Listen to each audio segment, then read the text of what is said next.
Hello, my name is Roy Kim and I coordinate church plants here in Victoria.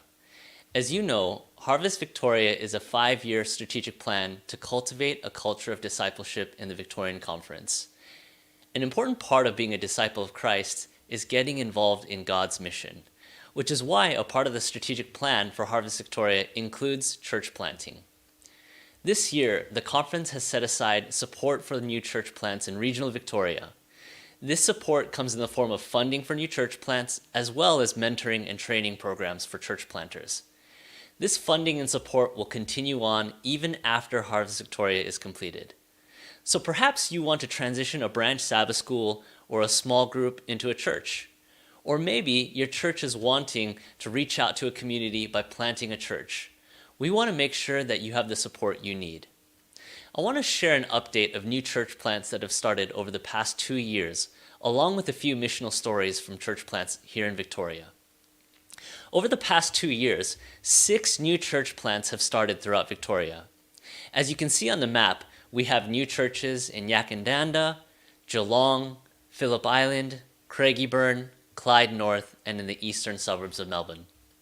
It's amazing that some of these groups have started their churches during the pandemic. Some amazing stories of mission come from these churches.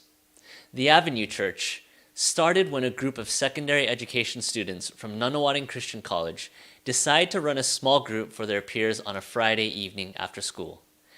These students were so keen to connect with Christ that they would get their parents to drive them back to school just as the weekend was starting so they could study the Bible together. As these students entered into year 12, they decided to train the next line of leaders so that discipleship would continue on campus even after they graduated. After the founding members of the small group finished year 12, they started a midweek worship gathering in a garage. As the group grew, these now uni students decided to plant a church.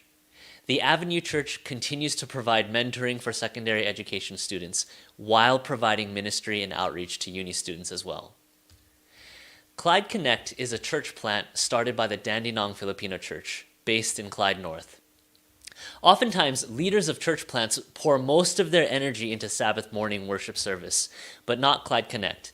They didn't want to plant a Sabbath service, they wanted to plant a church that ministered in a way that could reach the community. The leadership of Clyde Connect run a fortnightly worship service on Sabbath mornings.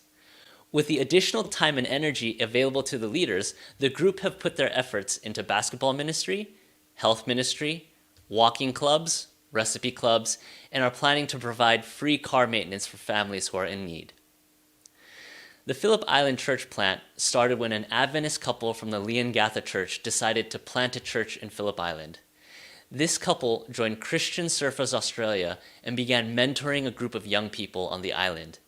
With the support of the Leongatha Church, the group have started Bible studies and small groups on the island. I hope these stories inspire and encourage you in your mission to your community.